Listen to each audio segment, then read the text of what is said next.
अस्सलाम वालेकुम। New ideas में आप सबको खुश आमदीद कहता हूँ।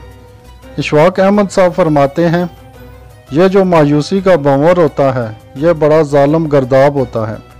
इसके किनारे किनारे पर आदमी घूमता रहे तो बचने की कुछ उम्मीद होती है, लेकिन जब बहुत गहरा उतर जाए तो फिर बचने की कोई आस बाकी नहीं रहती।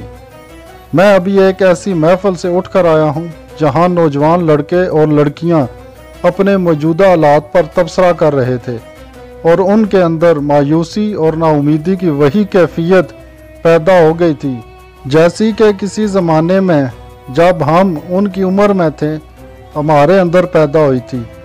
हमारे ज़माने में क्योंकि कोई डॉक्टर, कोई माहिर नफ्सियात नहीं थे, इसलिए हम अपने दुख का मुदावा करने के लिए उन बड़ों की तरफ भागते थे जिनके पास कोई ऐसा पोशीदा नुस्खा ज़रूर मौजूद होता था जिसको आप हमारे बाबा कह लें, तो वो हमारी मुश्किलात का हल ढूंढ कर हमें दे सकते थे। जब हम बाबों से पूछते थे कि आप ऐसा नुस्खा कहाँ से हासिल करते हैं, तो वो कहते थे कि आप भी ये फ़न तिब रूहानी का इल्म सीख सकते हैं, क्योंकि नुस्खा साइल के पल्ले बांधा हुआ होता है, इसको सिर्फ खोलना होता है और उसके हवाले कर देना होता है। आदमी उसके साथ झगड़ा करता है, तकरार करता है, उसके साथ डायलॉग में शरीक होता है, इसीलिए उसके पल्लू में बांधा हुआ नुस्खा खोलना मुश्किल हो जाता है और उसका फिर कोई इलाज नहीं हो पाता।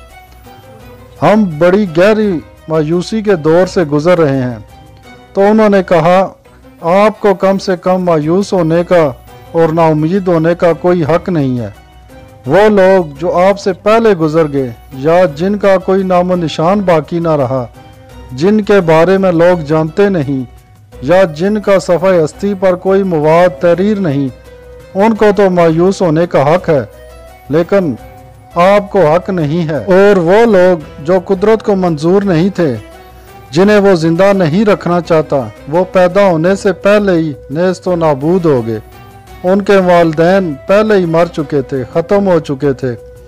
आप जो इस दुनिया में मेरे सामने मौजूद हैं, तो आप नहायत मोहतरम, नहायत आला, नहायत सुपीरियर, नहायत स्ट्रॉन्ग, नहायत इम्पोर्टेंट लोग हैं, वरना कुदरत ऐसी गलती, ऐसी हमाकत कभी ना करती और आपको कोई हक नहीं पहुंचता आप मायूस हो। हमारे लिए ये बड़ी हैरानी की बात थी। उन्होंने कहा आप इतनी अरफा कौम हैं और आपके इर्द गिर्द चलने वाला, ये तांगे वाला, ये वेल्डिंग करने वाला, ये तरखान, ये लोहार, ये प्रोफेसर, ये डॉक्टर, ये सारे के सारे अगर मौजूद हैं, अगर आज हैं, तो कुदरत छांट छांट कर इनको लाई है और कुछ लोगों को अपनी छलनी में से गुजारते हुए ले आई, तो आप कैसे मायूस हो गए? बड़ी बेहयाई की बात है कि अगर आप मायूसी में, नाउमीदी में या नामुरादी में दाखिल हो।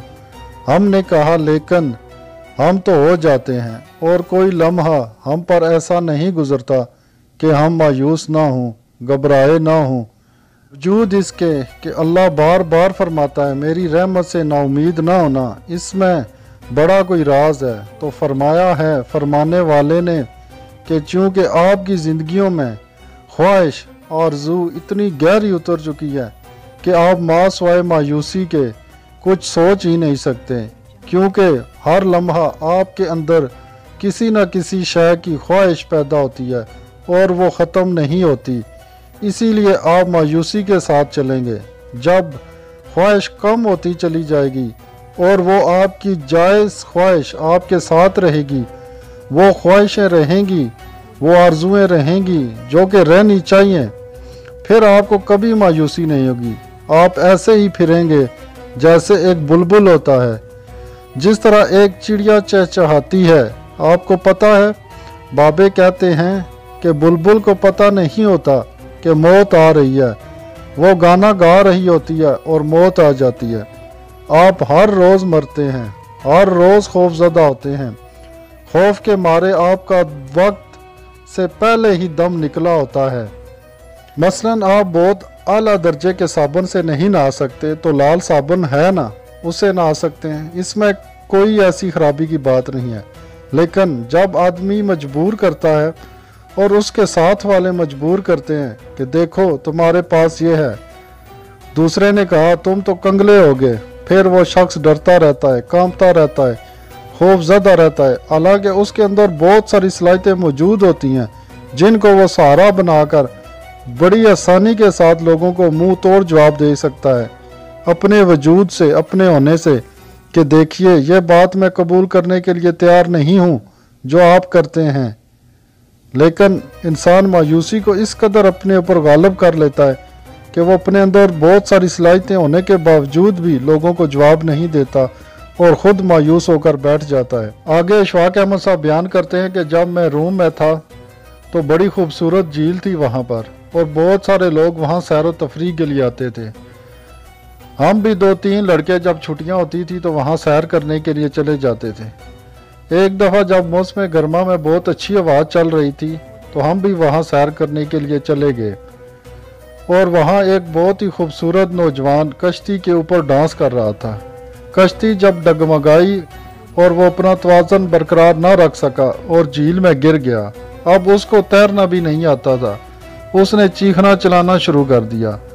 اس کو میں نے دیکھا، لیکن ہم لوگ زیادہ سمجھدار ہوتے ہیں، بھائی خطرے کا معاملہ ہے، ہم اس میں خواہ مخواہ کیوں پڑیں۔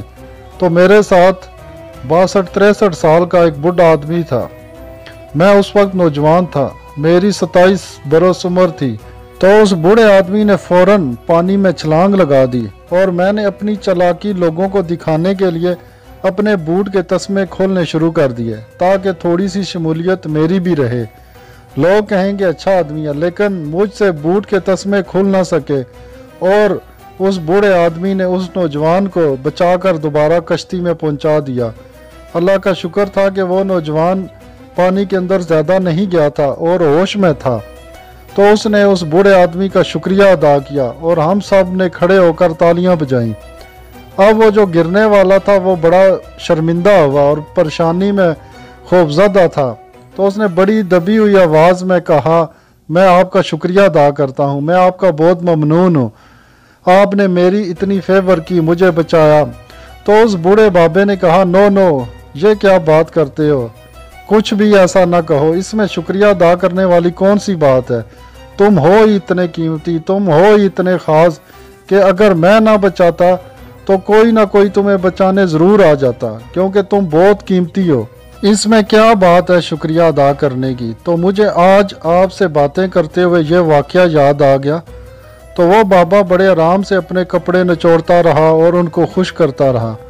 تو جب آپ کے ذہن میں یہ بات طے پا جائے کہ ہم جب اتنا لمبا سفر طے کر کے یہاں پہنچے ہیں، کسی بھی صورت میں، کسی بھی حالت میں، کسی بھی صحت کے ساتھ، کسی بھی شکل کے ساتھ، کسی بھی رنگ اور روپ کے ساتھ، تو پھر ہم بہت اہم ہیں۔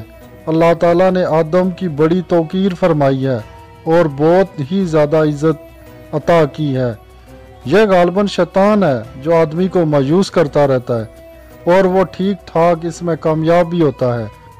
لیکن اگر آدمی کو اپنے آج کے اوپر پورا بھروسہ ہو اور آج سے اپنے آنے والے کل پر اس کی گرفت مضبوط ہو اور اسے اپنی صلاحیتوں پر بھروسہ ہو، تو انسان کبھی بھی مایوس نہیں ہو سکتا۔ اس سے ہمیں یہ سبق حاصل ہوتا ہے کہ ہماری خواہش اور ہمارے درمیان ایک فاصلہ ہونا چاہیے۔ خواہش کو کھلائیں، ساتھ ساتھ رکھیں، لیکن خواہش کو اپنے اوپر اتنا ہیوی نہ ہونے دیں کہ جس سے آپ دوسروں کے آگے ہاتھ پھیلانے پر مجبور ہو جائیں۔ یہ سب سے ضروری اور مشکل امر ہے، لیکن جو انسان اپنی خواہش پہ قابو کر لیتے ہیں وہ دنیا میں کامیاب ہوتے ہیں اور ایک غیرت کی زندگی بسر کرتے ہیں۔ اللہ آپ کو آسانیاں عطا فرمائے اور آسانیاں تقسیم کرنے کا شرف عطا فرمائے۔